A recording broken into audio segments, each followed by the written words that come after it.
Stanley, Yes. you have lived through an amazing period of history. Alas, yes. Alas. We all know, and we've all heard, all of those of us who know you well and I've talked with you over the years, we've all heard about your experience. And I'd like to start with you as a young boy, really, at the beginning. Well,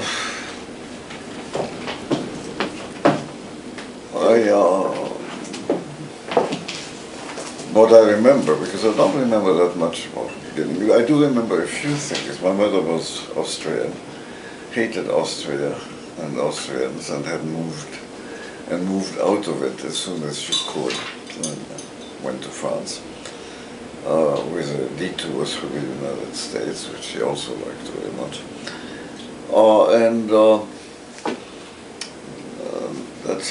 That's how it in effect all started. But I have a few images in my mind of being a baby in Vienna and being visited by some of my cousins, of whom I had a number, who were all older than I was, and being looked at as if I was a strange animal.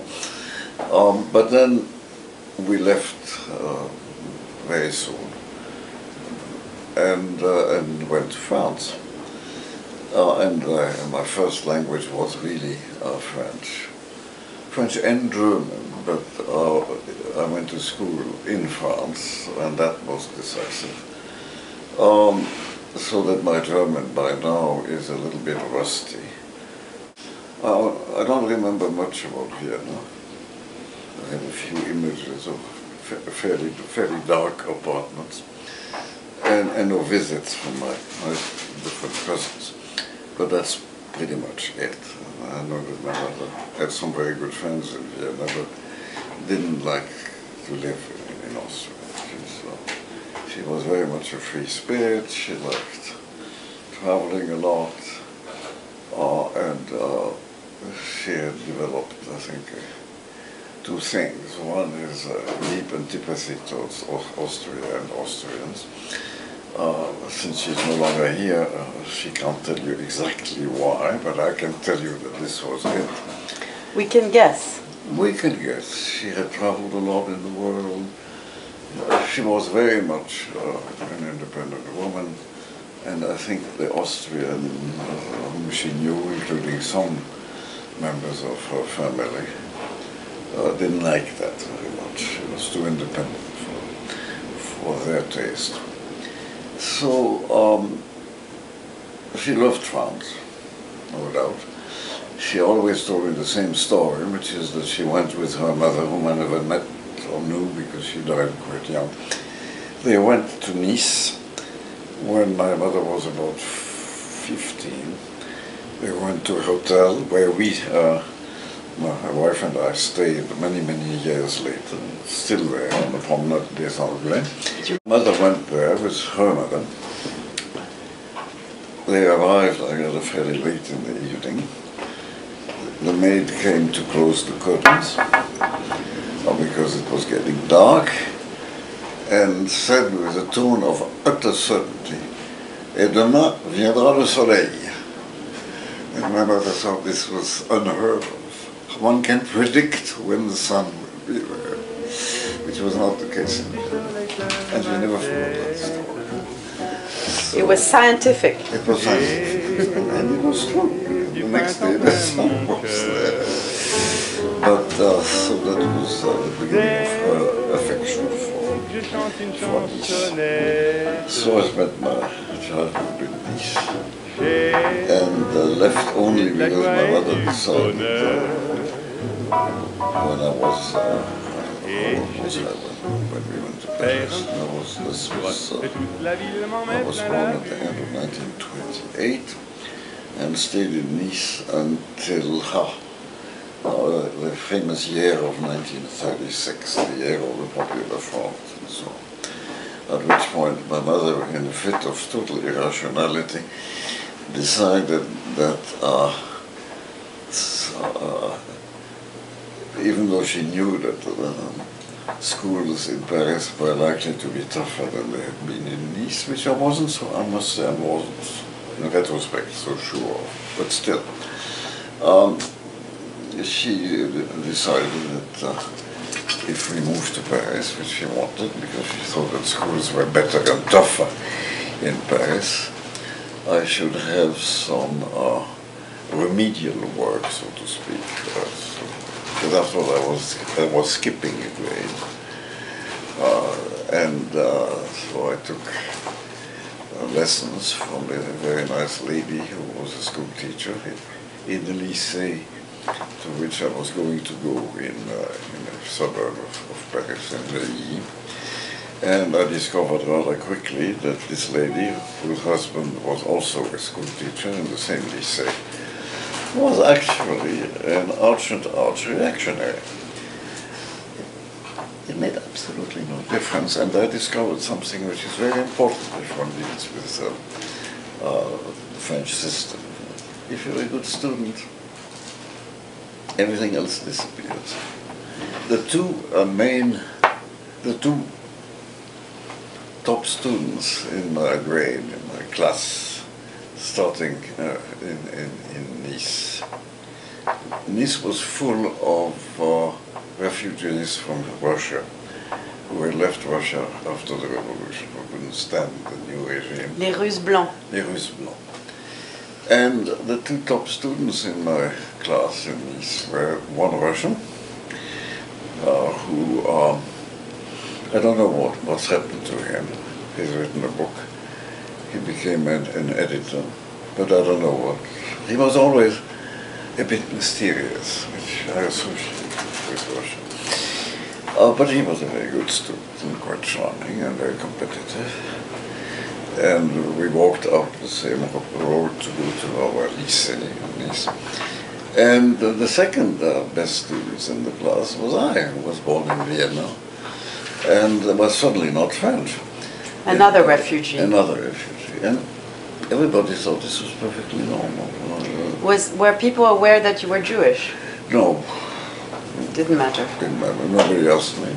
And in Paris either? No. So you were talking about your years in Paris, which were, after all, years of intense class conflict and with the Front Populaire. 7. I didn't like Paris at first. I had always heard about les Champs-Élysées.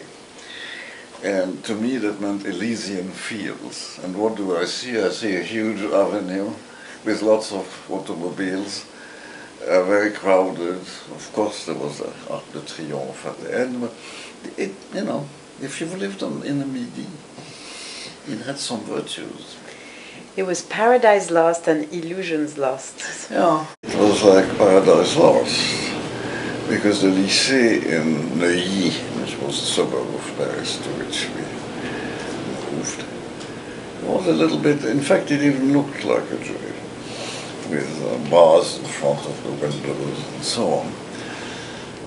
The other students were not particularly friendly, but even with each other, it's not because I was a foreigner or anything. So it was a very cold place. Still, the professors were excellent, kind.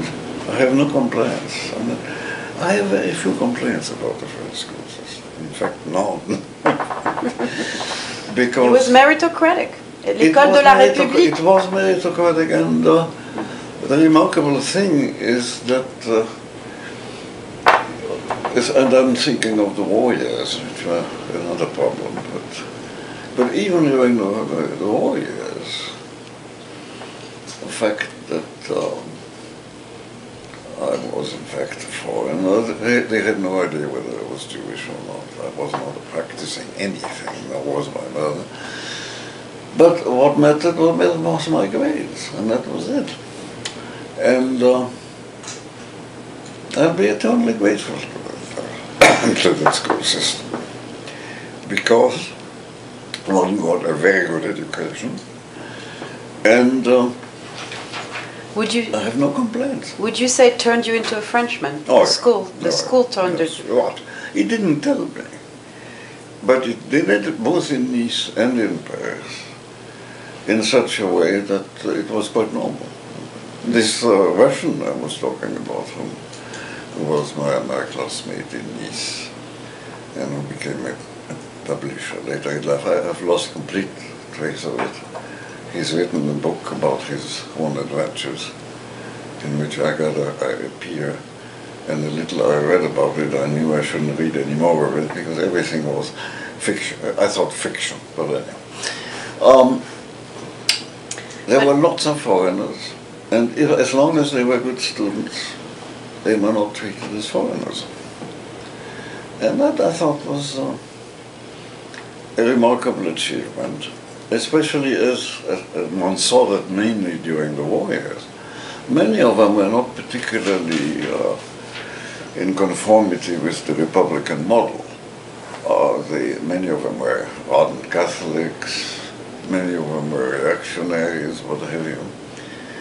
But there was a code, so to speak. And isn't the Republican model about taking all these very different types and turning them into absolutely, yeah, children of the Republic? Yes, and it continued during the war. So let's get to the war years now. What happens in '39? You're in Paris. Actually, we were in Nice in you were back fall of in '39. We were back in Nice. I'd have forgotten why, but we came back to Paris.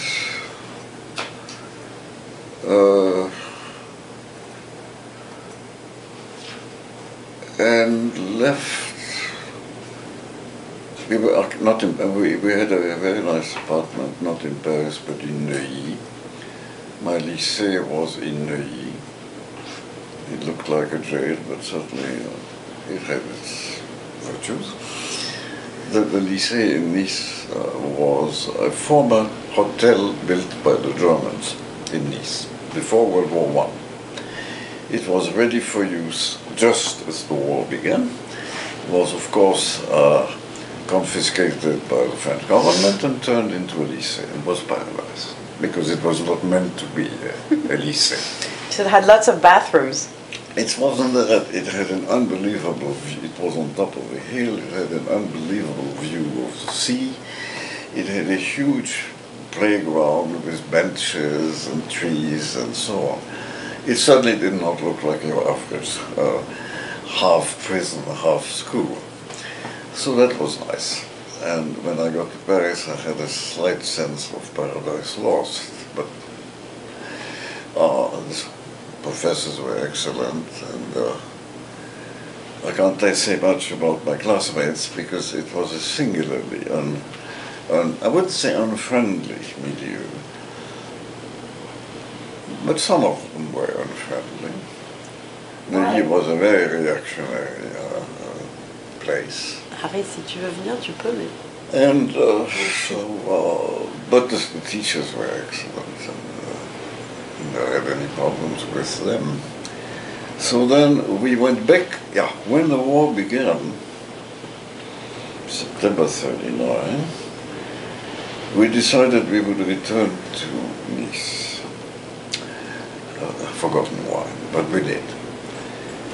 I don't know if my mother was afraid that the Germans would come or anything. But anyway, we went back to Nice, spent 3 months in Nice, and then I think I was ill for a little while. And I know that from January on until the collapse of France, we were in Paris. And some of my memories were about going to listen to music hall, a very popular music hall which one could get on the radio, and which came to Neuilly, which was the suburb where we were living, just before the whole system collapsed and we had to flee. So I essentially missed school for a few weeks in the winter of 1940. And then... That's so. Tell us about when you had to flee. Well, we had to flee when, at the last minute, it was made complicated by the fact that we had in our little household one of my wife's many brothers. Yeah, so my mother had, she had 5 brothers. And one of them came to stay with us in Paris. Paris in 1937 had a huge international exposition universelle, which was widely photographed and was really quite beautiful, and which was marked essentially by having along the river, along the Seine, just across from the Eiffel Tower, two huge buildings built for the exhibit.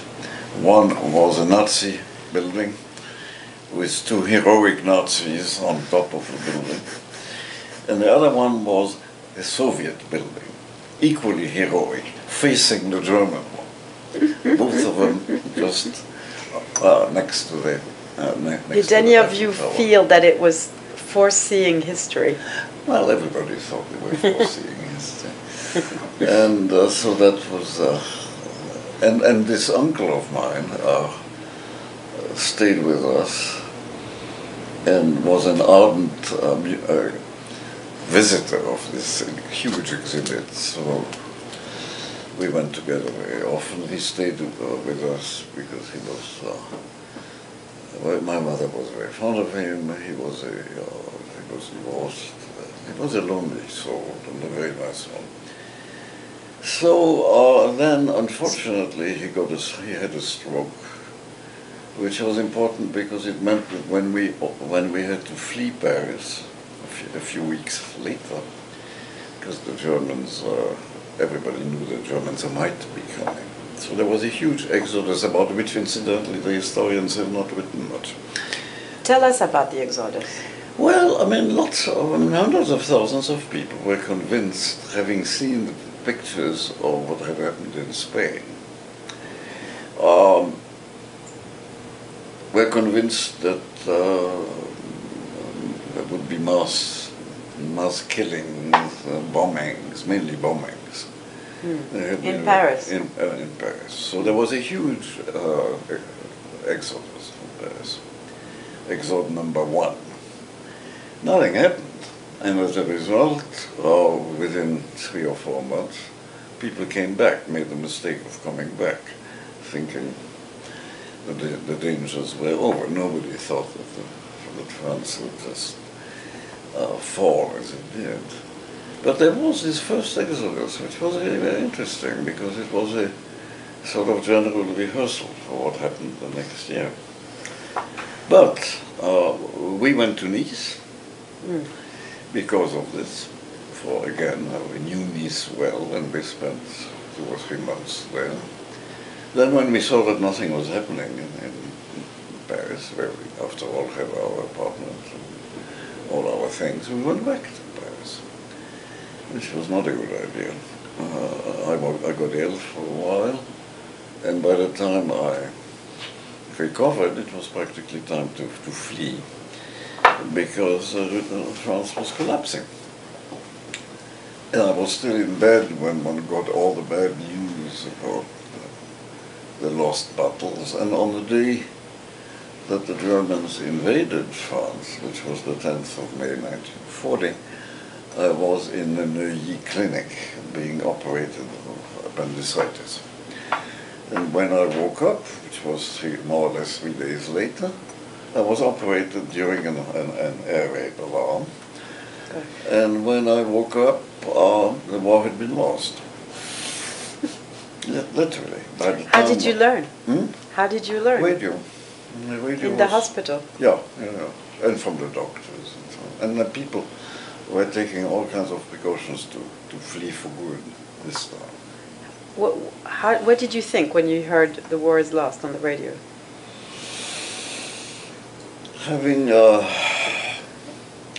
Having followed events fairly closely since I was 6 or 7, and with a mother who was remarkably acute in interpreting events. Anecdote: we were still living in Nice. I was quite small. This was in 1934. We usually went for vacation to a little hotel in a beautiful little town outside Nice, about an hour from Nice, called Vence. And the hotel in which we stayed was soon turned into a nunnery where Matisse built his famous chapel. Ooh. So in what the future Matisse chapel, we spent a few beautiful summers.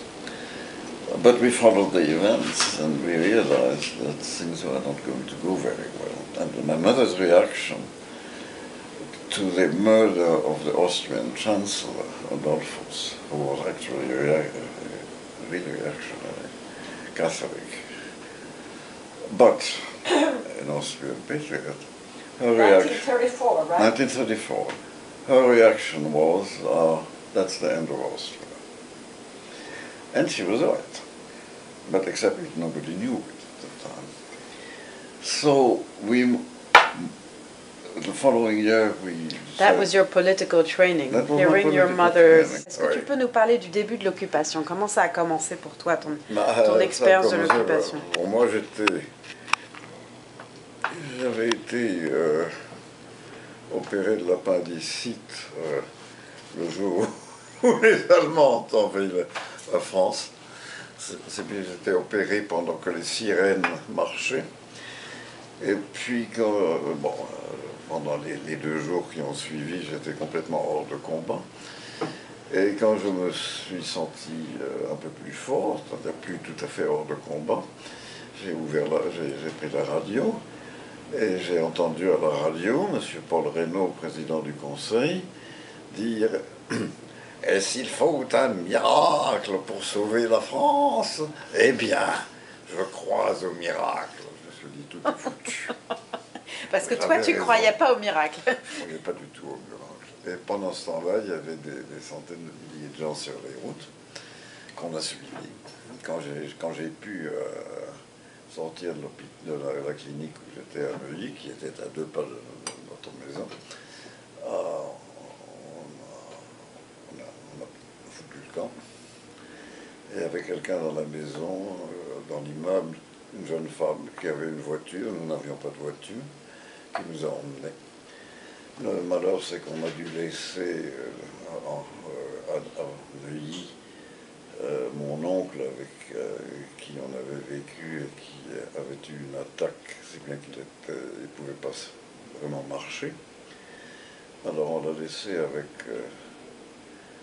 notre bonne et avec notre chien. Et on les a abandonnés. On ne pouvait pas faire autre chose parce que ce n'était pas notre voiture qu'on prenait. Et la bonne était une dame. Elle était solide et fiable. Et on a laissé la bonne, le chien et mon oncle, qui était en assez mauvais, qui ne s'était pas vraiment remis de son attaque qui l'empêchait de marcher, en fait. Alors, ma mère a décidé qu'on partirait quand même. Alors on est parti. Et on a été, comme plusieurs centaines de milliers de Français, sur les routes pendant plusieurs jours. Alors on a fait l'exode comme tout le monde. On est passé par Tours.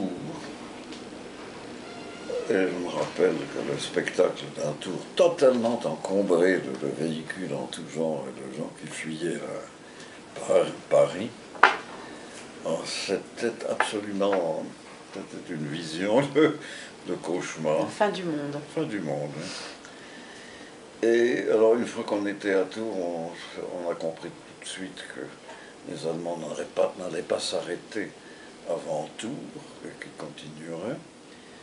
Et on a encore trouvé quelqu'un qui nous a emmenés. Alors, ça a été beaucoup plus facile la deuxième fois que la première, parce que on avait tout le reste de la France, si j'ose dire. Et on a trouvé quelqu'un qui nous a emmenés de Tours à Bordeaux. Mm. Et là, ça n'a pris qu'un jour et demi, 2 jours au maximum. Alors qu'il avait fallu, je crois, 3 jours pour aller de Paris à Tours, 100 km, à cause de l'encombrement des routes. Et c'était un spectacle hallucinant. Qu'est-ce que pensaient les gens qui allaient arriver Ils ne savaient pas. Ils avaient peur. Ils avaient peur, ils ne savaient pas du tout ce qui allait leur arriver. Ils savaient qu'ils rentreraient chez eux, trop ou tard. Pour le moment, ils filaient parce qu'ils ne savaient pas ce qui allait leur arriver s'ils restaient sous contrôle allemand. Je ne sais pas si les gens réfléchissaient très fort, très longtemps, mais il y avait des centaines de milliers de gens sur les routes. Et alors on est donc arrivé à Bordeaux, ce qui était extrêmement pittoresque. Il y a eu des films sur Bordeaux à ce moment-là, parce qu'il y avait le Parlement qui se réunissait à Bordeaux. Enfin, il y a eu un très très bon film dont j'ai oublié le nom, qui est assez récent, qui date de 4-5 ans, et qui m'a paru tout à fait exact. Ah oui, et vous saviez que le Parlement français était à Bordeaux? Oui, on savait que le Parlement allait se réunir, que le gouvernement était parti pour Bordeaux, que le Parlement allait se réunir à Bordeaux. Et bon, on ne savait pas ce qui se passerait, quoi. Mais on est allé à Bordeaux sans difficulté, d'ailleurs. Mais le contraste entre le spectacle, vraiment cauchemardesque de la route entre Paris et Tours, d'une part, et le fait qu'on est allé de Tours à Bordeaux en 24 heures sans la moindre difficulté, ce n'est qu'un des paradoxes de cette période-là. Oui. Mais alors Bordeaux, c'était très pittoresque, parce qu'on voyait défiler tous les pouvoirs constitués. La vie avait l'air totalement normale, sauf qu'évidemment, elle ne l'était pas. Mais il y avait quand même le Parlement, le gouvernement.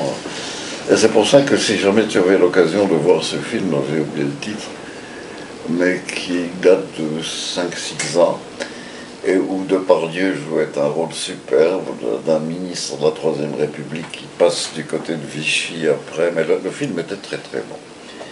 Mais on s'est aperçu très vite que les Allemands n'allaient pas s'arrêter avant ou à Bordeaux, et quand on a vu dans le journal le dessin de la zone d'occupation, on a compris très vite qu'il allait y avoir une zone libre, et que l'essentiel était de quitter Bordeaux parce que tout ce qui était de l'Atlantique allait être occupé, toute la bande atlantique, mais qu'il y aurait une espèce de moignon de France à l'intérieur, c'est-à-dire dans le centre et le sud. Alors on a de nouveau trouvé quelqu'un qui nous a emmenés en voiture, et plusieurs, parce que ça s'est fait par morceaux, et j'ai beaucoup, heureusement que j'avais été un bon élève en géographie, c'est bien que je savais lire les cartes. Ça sert toujours. Je savais lire les cartes. Ouais, ouais. Et on a donc descendu, on a suivi le cours de la Garonne, et on est allé